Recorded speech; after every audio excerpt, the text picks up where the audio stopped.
Hello, my name is Jon Tait and I've been a Microsoft Innovative Educator for the last 2 years now.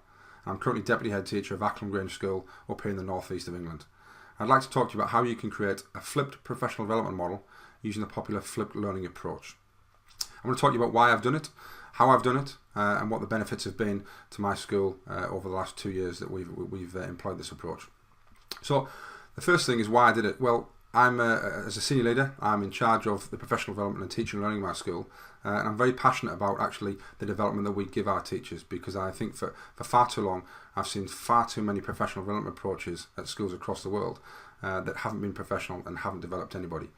So the first thing I did was I banned the word CPD in my school, and in the UK we call professional development CPD, which stands for Continuous Professional Development. And the reason I banned it is because it just has, for me, far too many negative connotations to really poor professional development that is at the end of a school day where someone talks to you and they talk line by line on the PowerPoint presentation, and it doesn't develop anybody. We wouldn't do it to our students, so why do we do it to our staff? The next thing I wanted to do was I wanted to really employ a flipped learning approach to this, because I've used it very successfully with my own classes, my own students, and I know it works. So it was a bit of a light bulb moment to me to think, well, why haven't I used this with staff before? If I know it works so well with students, why haven't I used it with staff? Now, to anybody not familiar with flipped learning, I'm not going to go too much into it because I could do a whole session on that, but actually it's about reordering the way we teach and do the things that, certainly in a classroom, if we were to, the things we would normally give for homework, we would do in the class, and the things we do in the class we give for homework. So it's completely flipping that order. And what that does is it gives students the opportunity to actually learn the essential pre-learning requisites before they come into the classroom. So you don't have to spend lots of time at the board at the start going through the basics, because the students have already got that. And it's exactly the same in professional development. If you're doing a session on questioning, wouldn't it be great if all the staff came into your session and already had watched the video and had the main basic ideas of the things you were going to talk about in terms of, let's say, wait time, a no hands up approach, probing, bouncing, pouncing, all those different things that you would do in your classroom.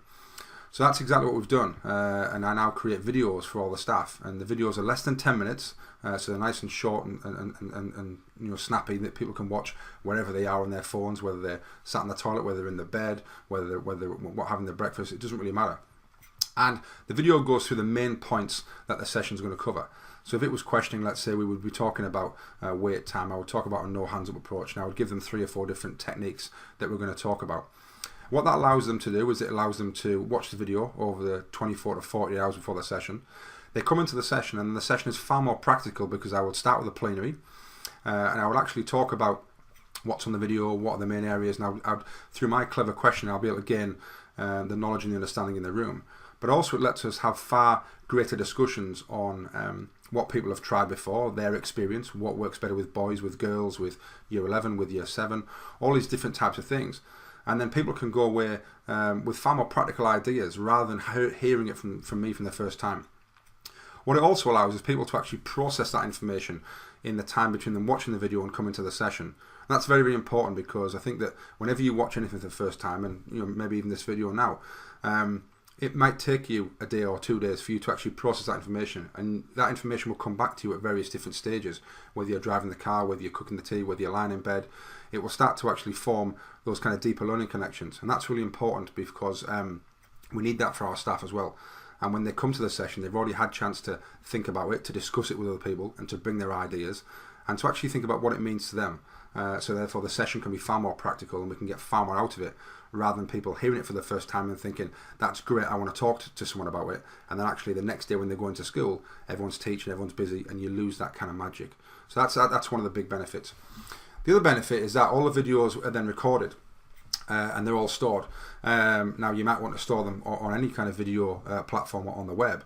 A lot of them, we've chosen to use the new Office 365 video channel, and that's fantastic, because we can lock them down to just our school if we want to, because it might be that you don't want to put those out into the wider community.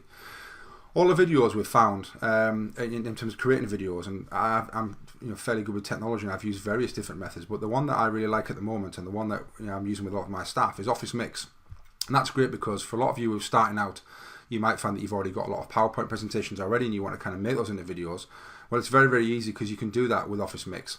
And you can either narrate over the top of your PowerPoints, you can add a video of you in there, you can digital link them if you've got a Surface. Lots of different ways. So I would certainly advise you to start looking at how you can create videos with Office Mix. And also the great benefit that Office Mix has over lots of other platforms is that you can also get the analytics at the back end as well. So you can see how many of the staff have watched it, how long they've watched of it, etc., etc. And that's really useful for you to know as a strategic lead for professional development. The other thing that we've done is that we then make sure that we give digital badges to all the staff who attend the sessions, and the staff really love this, and it's been a huge benefit because the staff have really bought into this model. I've made all the sessions voluntary. Staff don't have to come, but actually they're coming now because of the quality that we're putting on, and I know that actually all the staff that are there are staff that really want to be there, and our hours have doubled. In the first year I came to the school, we'd logged about 720 hours of professional development. The first year that we went with a voluntary flipped learning approach to professional development, that rose to nearly 1,250 hours. So we can really see that there's staff are really wanting to buy into this now, that they understand the way it works, they like the way it works. And also, if I've got a member of staff who comes to see me at any point in the year and says, John, have you got anything on questioning? Have you got anything on difficult conversations? Have you got anything on marking and feedback? Yes, here you go. Here's the video. And I can shoot them the video straight away that we've already recorded, that's been for the session. So it's fantastic. Those resources are always going to be there. So not only have you got resources that have got longevity, you've got a better session, you've got staff who are buying into the session more, you've got better discussions within the session, and actually it's an approach that as educators we know that works. So why don't we use this for our staff as well as our students? So I would certainly look at, I would highly recommend you looking at that. If you want any more information, or you want to get in touch with me, or if you want to come to my school, the beautiful northeast of England, and see how it works, feel free to do that. I'd be more than happy to help out at any point. You can get me in all the usual channels, on Twitter, on Facebook, on LinkedIn, etc., or at my blog, jontait.com. Feel free to get in touch with me, and I hope you can give it a go, and I hope it's as successful as it has been for me. Okay, good luck, guys.